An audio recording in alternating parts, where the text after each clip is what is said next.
Hello friends, எல்லாருக்கும் வணக்கம். Law of gravity, புவியீர்ப்பு விசை பற்றி சின்ன வயசுலேருந்து நம்ம நிறையா கேள்விப்பட்டிருப்போம்.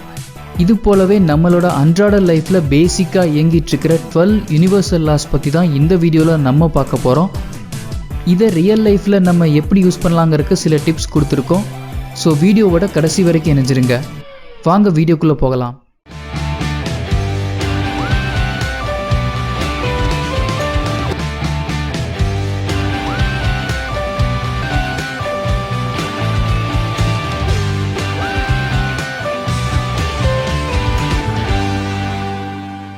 First law of divine oneness.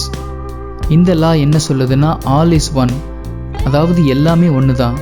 நம்ம கண்ணில் பார்க்க முடியாத எல்லா விஷயங்களுமே ஒன்றோட ஒன்று இணைஞ்சிருக்கு. இங்கே எதுவுமே தனி கிடையாது. நீங்கள் உட்காந்துருக்க சேர், டேபிள், உங்கள் வீடு, ஆகாயம், நட்சத்திரங்கள், மரம், செடி, கொடி எல்லாமே ஒன்று தான். எல்லாமே ஒரு மாபெரும் சக்தியோட வெவ்வேறு பரிமாணங்கள். இதுக்கு நீங்கள் கடவுள்னு சொல்லலாம், இல்லை அக்கார்டிங் டு சயின்ஸ் எனர்ஜின்னு சொல்லலாம். பட் எல்லாமே ஒன்று தான். இதுக்கு பெஸ்ட் எக்ஸாம்பிள், நம்மளோட மொபைல் ஃபோன்ஸ் எப்படி சேட்டலைட் மூலம் இயங்குதுங்கிறத கொஞ்சம் சிந்திச்சு பார்த்தீங்கன்னா, எல்லாமே நம்ம கண்ணுக்கு தெரியாத வைப்ரேஷன் ஃப்ரீக்வன்சிஸோட அலைன்மெண்ட்டில் தான் இயங்கிட்டுருக்கு. இதே மாதிரி நம்ம நினைக்கிற, செய்கிற, சொல்லுற எல்லா விஷயங்களுமே எல்லாத்தையுமே இம்பேக்ட் பண்ணும். ஸோ நம்மளோட எண்ணங்கள், செயல்கள், சொல் எல்லாமே நன்மை பயக்கும் விதத்தில் இருந்துச்சுன்னா அது நம்மை சார்ந்தவர்களுக்கும் சார்ந்தவைகளுக்கும் நன்மையே விளைவிக்கும் என்பது தான் இந்த லா சொல்லுது. ஸோ நம்ம நல்ல விஷயங்களை மட்டுமே எப்போவுமே செஞ்சால் அது எல்லாத்துக்கும் நன்மையை மட்டுமே விளைவிக்கும். Second, law of vibration. எல்லா எனர்ஜியுமே வைப்ரேட் ஆகிட்டுருக்குது அப்படிங்கிறத பற்றி எக்ஸ்பிளைன் பண்ணுறது தான் இந்த லா. ஸோ நம்ம பார்க்க முடிஞ்ச எல்லா ஃபிசிக்கல் ஆப்ஜெக்ட்டும் வெவ்வேறு வகையான வைப்ரேட்டிங் எனர்ஜி தான். நமக்கு தேவையான வைப்ரேஷன் ஃப்ரீக்வன்சி என்னென்னு ஐடென்டிஃபை பண்ணி இருக்க முடிஞ்சுன்னா நம்மளால் எப்போவுமே ஹாப்பியான லைஃப்பை லீட் பண்ண முடியும். ஃபார் எக்ஸாம்பிள், உங்களுக்கு ஒரு பியானோ வாசிக்க படிச்சிருக்கலாம். அப்படி செய்யும்போது மகிழ்ச்சியான அதிர்வலைகளை உங்களால் கணிச்சு இருக்க முடிஞ்சால் அதே மாதிரி மகிழ்ச்சியை கொடுக்குற வேறு சில விஷயங்களை நீங்கள் எப்போவுமே செஞ்சுக்கிட்டு இருக்கலாம்.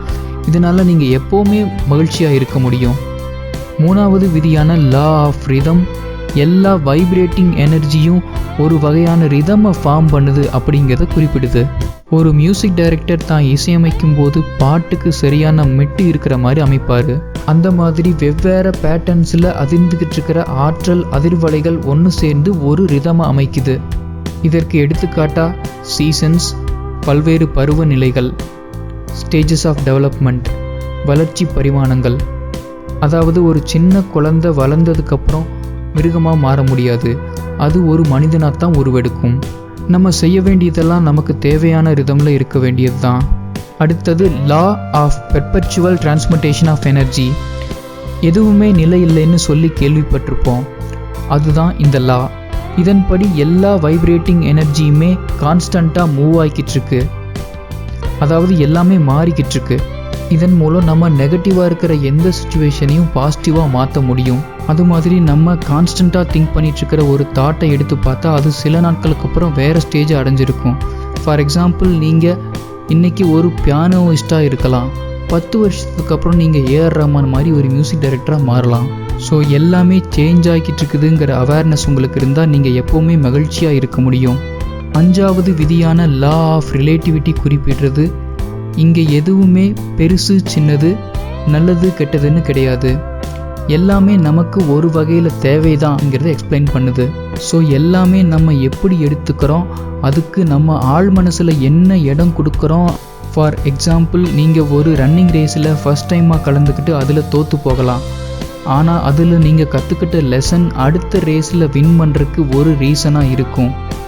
ஸோ நமக்கு ஏற்படுற பல்வேறு சுச்சுவேஷன்ஸ், சேலஞ்சஸ், லாஸஸ் எல்லாமே நம்ம மனசில் எந்த இடத்த ஃபைனலாக அடையணுங்கிறத கற்பனை செஞ்சு வச்சுருக்கிறோமோ அங்கே தான் கொண்டு போகுது அப்படிங்கிறத நம்ம அக்செப்ட் பண்ணிக்கணும்.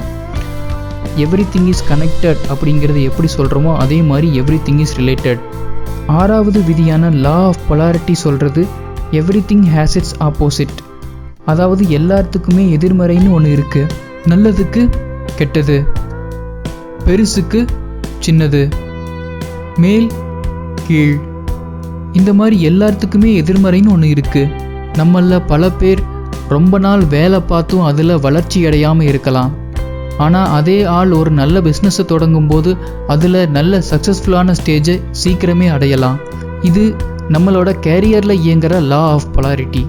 நம்ம செய்ய வேண்டியதெல்லாம் நம்மளோட ஸ்ட்ரென்த்ஸில் கவனத்தை செலுத்த வேண்டியது மட்டும்தான். அடுத்தது law of correspondence. As above so below.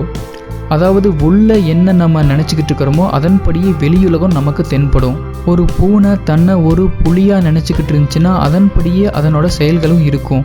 இங்கே நம்ம சுவாமி விவேகானந்தர் சொன்ன ஒரு கோட்டை நினைவுபடுத்தலாம். நீ உன்னை ஒரு பலவீனன் என்று நினைத்தால் பலவீனன் ஆகிவிடுவாய்.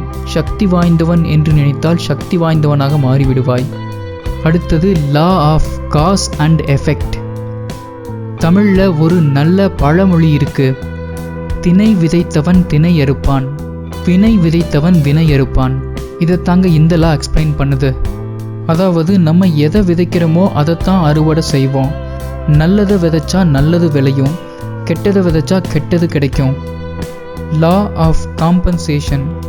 நம்ம கொடுக்கறது எல்லாமே ஈக்குவலாக திரும்பி வரும்னு இந்த பிரபஞ்ச விதி உறுதிப்படுத்துது. உதாரணமாக ஒரு குறிப்பிட்ட அவுட்கம்மை நோக்கி நம்ம நிறையா எஃபோர்ட்ஸ் போட்டிருக்கலாம். அதுக்கு இணையாக பணமோ இல்லை சொத்துக்களோ நமக்கு திரும்பி கண்டிப்பாக வரும். ஏன் இது பிளெஸ்ஸிங்ஸாவோ இல்லை அன்பளிப்புகளாவோ கூட வரலாம். ஆக மொத்தத்தில் நம்ம கொடுக்கறது எதுவுமே எங்கேயும் போகாது. அதனால் நம்ம கணக்கு பார்க்காம எந்த செயலையும் செய்யலாம். அடுத்தது நம்ம எல்லாருக்குமே ரொம்ப பரிச்சயமான லா ஆஃப் அட்ராக்ஷன், ஈர்ப்பு விதி. The science of getting rich, the master key system. மேலும் 2006 ஆஸ்திரேலியன் ஆத்தர் ரோண்டா பைரன் எழுதி வெளியான த சீக்ரெட்னு சொல்லக்கூடிய திரைப்படம் மற்றும் புத்தகம். இது எல்லாமே லா ஆஃப் அட்ராக்ஷனை பற்றி நிறையா எக்ஸ்பிளைன் பண்ணுது. ரொம்ப அடிப்படையில் ஈர்ப்பு விதி எதை பற்றி சொல்லுதுன்னா லைக் அட்ராக்ட்ஸ் லைக். அதாவது எந்த மாதிரி எண்ணங்களை நம்ம சிந்திக்கிறோமோ அதே மாதிரி எண்ணங்களை ஒரு காந்தம் மாதிரி கவர்ந்து இழுக்கிறோம். நம்ம ரொம்ப தீவிரமாக அடிக்கடி சிந்தனை செஞ்சுக்கிட்டு இருக்கிற ஒரு எண்ணம் உணர்ச்சியாக மாறி வெளிப்படுது. அதன் மூலம் நம்ம பேசுகிற வார்த்தைகள் மற்றும் செய்யும் செயல் எல்லாமே அதன் அடிப்படையிலேயே அமையுது. இறுதியாக நமக்கு என்ன வேணுமோ அதை நம்ம கவர்ந்து இழுக்கிறோம். எடுத்துக்காட்டாக ஒரு வீடு வேணும்னு உங்களோட மனசில் ரொம்ப நாளாக சிந்தனை செஞ்சுக்கிட்டு இருக்கலாம். இதை பற்றி உங்களோட நண்பர்கள்கிட்ட அடிக்கடி நீங்கள் ஆலோசனை செய்வீங்க. உங்கள் ஆழ் மனசில் ரொம்ப தீவிரமாக கற்பனை செஞ்சு உணர்ந்துக்கிட்டு இருக்கிற அந்த வீட்டை வாங்கக்கூடிய அளவுக்கு உங்கள் வேலையிலையோ தொழிலையோ நீங்கள் முயற்சி எடுக்கும் பட்சத்தில் அதுக்கு தேவையான வருமானத்தை கவர்ந்தெழுப்பீங்க. இறுதியாக அந்த வீடு உங்களை வந்து சேரும். 11வது விதியான லா ஆஃப் ஆக்ஷன் நம்ம இதுக்கு முன்னாடி பார்த்த லா ஆஃப் அட்ராக்ஷனோட இணைஞ்சு செயல்பட்டுக்கிட்டு இருக்கிற ரொம்பவுமே அடிப்படையான ஒரு விதி. ஃபார் எக்ஸாம்பிள், உங்களுக்கு ரியல் எஸ்டேட் பிஸ்னஸில் டொனால்ட் ட்ரம்ப் மாதிரி ஆகணும்னு தீவிரமான ஆசை இருக்கலாம். ஆனால் அதுக்கு முதல்ல நீங்கள் ஒரு ரியல் எஸ்டேட் பிஸ்னஸை தொடங்கணும். அதாவது அதற்கான ஒரு செயலை நீங்கள் செய்யணும்னு இந்த விதி சொல்லுது. ஈர்ப்பு விதியை பயன்படுத்துகிறவங்களில் 80% மேலானவங்க லா ஆஃப் ஆக்ஷனை அப்ளை பண்ணுறதில்ல. இதனால் அதை குறையும் சொல்கிறாங்க, மேலும் தோல்வியும் அடைகிறாங்க. ஸோ எந்த ஒரு தீவிரமான எண்ணமோ ஆசையோ உண்மையாகறதுக்கு உறுதுணையாக அதற்கு இணையான செயல் இருக்குது அப்படிங்கிறது தான் இந்த பிரபஞ்ச விதி நமக்கு நினைவுபடுத்துது. லா ஆஃப் கிராட்டிடியூட், நன்றியுணர்விற்கான விதி.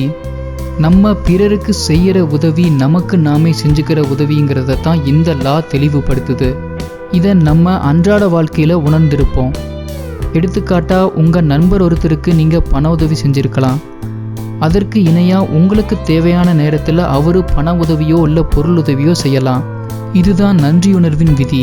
இந்த அற்புதமான பிரபஞ்ச விதிகளை உங்கள் வாழ்க்கையில் முறையாக புரிஞ்சுக்கிட்டு நீங்கள் பயன்படுத்தும் போது அது ஒரு பெரிய மாற்றத்தை ஏற்படுத்துங்கிறத நான் உறுதியாக நம்புகிறேன். இந்த வீடியோ உங்களுக்கு உபயோகமானதாக இருந்தால் லைக் மற்றும் ஷேர் பண்ணுங்கள். மேலும் உங்களோட வேல்யூபிளான ஃபீட்பேக்ஸை கமெண்ட் பாக்ஸில் போஸ்ட் பண்ணுங்கள். இன்னும் நிறையா வீடியோஸ் வர இருக்குது. சப்ஸ்கிரைப் பண்ணி சப்போர்ட் பண்ணுங்கள். அடுத்த வீடியோவில் உங்களை சந்திக்கிறேன். Until then, good bye, Jai Hind.